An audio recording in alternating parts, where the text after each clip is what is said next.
good afternoon, everybody. It's Keith Landecker from G93 and Power 94. And as you can see, we are making history. I said this earlier today, we're making history because it is Black History Month. But man, we never thought we was going to make history like this. This is our new Chief of Police, Chief Murphy. Hello, thank you. How are you? I'm doing good. It's been an awesome day. Has it been an awesome day? It really has been, yes. Man, are you as excited as we are? I am, but what I will say is still a little surreal, but just the warmth that I've been getting from everybody here, it's just been so awesome. It really has been. It's hard to believe. Everybody's excited. They're excited. Okay, first of all, let's do a little bit about you, your background. You're originally from Atlanta, right? Originally from New York, but yes, I've been in Atlanta for a good portion of my life because of the job. So I got to maybe like early to mid 90s. Okay. But I'm originally from New York. Okay, and you have made history not only here in Chattanooga, but you made history in Atlanta too. Yeah. Let's talk about that a little bit. Well, you know, it's a male-dominated field. Okay. So, but what I'll say is that I was pretty lucky to get on the department that at a point in time became extremely progressive and opened up the doors for a lot of, you know, other genders, other nationalities. It's a very diverse city, and we make sure we try to mirror the department as well to match the city. And so because of that, I was given the opportunity to be able to break some of the glass ceiling that others weren't be able to get past, and I'm proud of that. Yeah. It's not a common thing for a woman to be ahead of a precinct, but I think it was because of my community service, passion. I was able to be successful at that.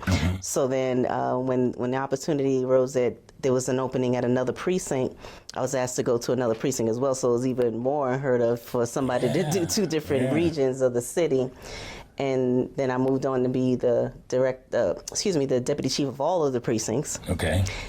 And through that time, from that rank, I'm like the only person, well, I wouldn't say the only person, but I'm the first female to have 4 different divisions in the police department. Yes, I read about that. Right. And, so let me back up a little bit further.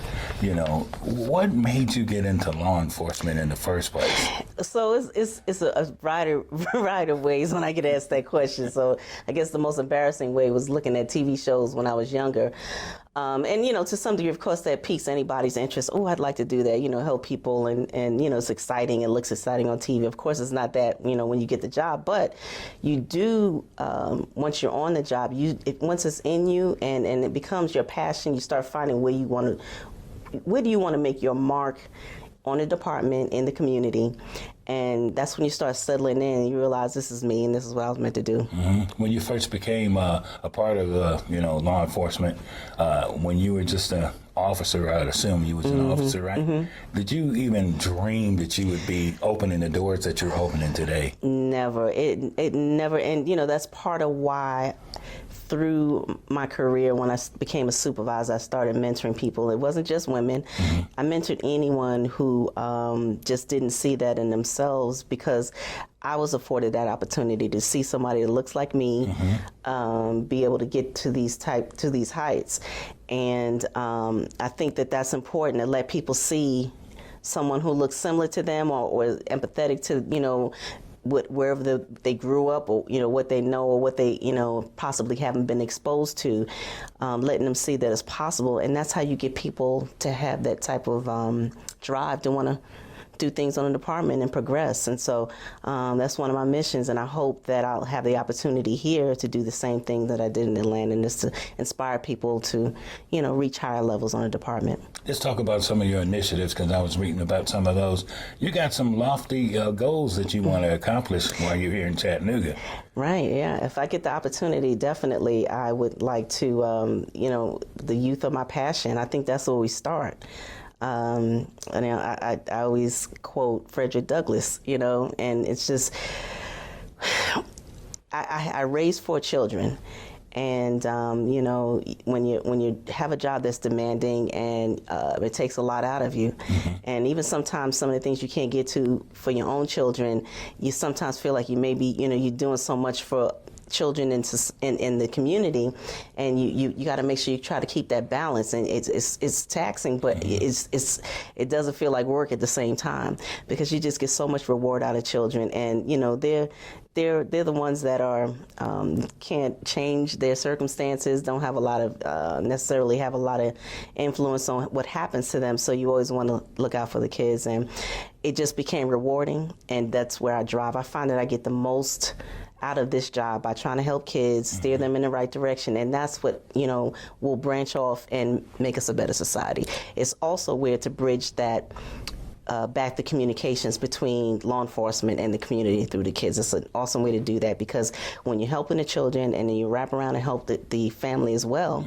that just builds that gap. It builds that gap stronger. Brings the whole family. It brings, yes, it does. Yeah. All right. So now, as I thought about you, and I said to myself, okay, this is a lady who has vision, because she sees things that a lot of people probably don't see. When you come into a city like Chattanooga is a little different when it comes to the way the youth are treated, the way, the youth have treated themselves. Because some of this stuff is self-inflicted, They come in and they, if you want to have an event, if you want to do something on the outside. When I go to Atlanta, there's events going on all over the place. And I always come back here saying to myself, if Atlanta can do these events and they can do them without people getting in trouble or people getting hurt, why can't we do stuff like here in Chattanooga? And I know if you've done a perceptual study of this market, that's one of our biggest problems. Yeah, and that speaks to what I'm saying. I mean, you have to lessen the idle time of our youth. And, that's what I would like to do. We can't operate in silos. Everyone has a mission or purpose, how they want to help children. Well, we need to band together, put our resources together, and see where we can all fit in the puzzle to make sure that we get, find options and other avenues to make sure that we keep our kids on a straight path. Okay. Chief Murphy, I grew up in Detroit, and I got to tell you this. I participated in the police athletic league. It saved my life. It kept me out of trouble. It kept me from I knew the officers. They knew me. And when they would see me doing stuff, it wasn't nothing for them to grab me by my shoulder and take me to my mom and say, he is messing up. Yeah. And that's what I like about it. I even when I'm now in a different division, but my last assignment was over police athletic league. But throughout my career, I've always was involved with them in one way or another, and even till now. And the things that I've observed, those officers have such a passion for those children that even when they graduate out of high school, whether they go on to the workforce or whether they go on to college, they always come back to those officers because that's a safe space for them. It's a place where they've learned life skills, and they know that they always got that, like you said, either the pat on the back or a tug on the shoulder to move back and get back focused. But that right there, I've learned from them as well. It made me more involved dealing with them, and what makes PAL so successful is that the children will, one, see you in a different light. And then they'll pass that on to other children. And children, they just want somebody to pay attention to them.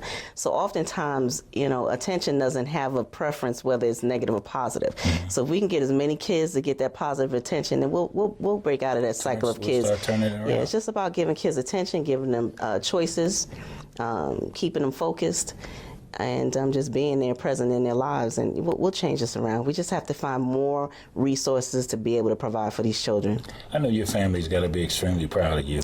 I think so. My mom is, I haven't been able to get to her yet, but she's been keeping up tabs. I'll get to her later, but yeah, she's, I have, a bunch of text messages piled up for tonight that I have to catch up on, but yeah, I've been hearing from, through the grapevine that she's been telling everybody. She's excited, off and on crying, so I'm just so happy. And I just lost my dad in May, so I really wish he was here to say it. Yeah, I wish he was here to see it, but I know he's looking down and he's happy. This is a very, very beautiful city.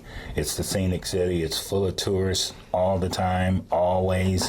What are some of your goals as far as getting your officers and the community connected together to let them know it's a new day in Chattanooga? Right. You'll see me. I'll be present, and I expect the same thing, out of everybody. There's nothing, better than just talking to people, finding out about them, and when you do that and you see that there's more to the story than the surface of things that people have perceptions about, and I just enjoy talking to people, so I'm gonna be out there. I mean, I'm totally committed. This is a beautiful city. Love it. Since I've been here, I have been welcomed with open arms, and I'm committed. I'm locked in. Okay, this is our new chief of police, Chief Murphy. She's originally from New York, but she came to us from Atlanta, so she understands y'all. Y'all know about Atlanta because it's like our home away from home, and we're just so glad that you're here. You're making us proud. We're smiling. We're happy, and anything that we can do, and I'm sure people that are going to see this video, anything they can do to help you, help our community, we're all here for you. Definitely. It's going to take one team to bring this whole thing together. We have got to do this together. We have to. We do. Chief Murphy.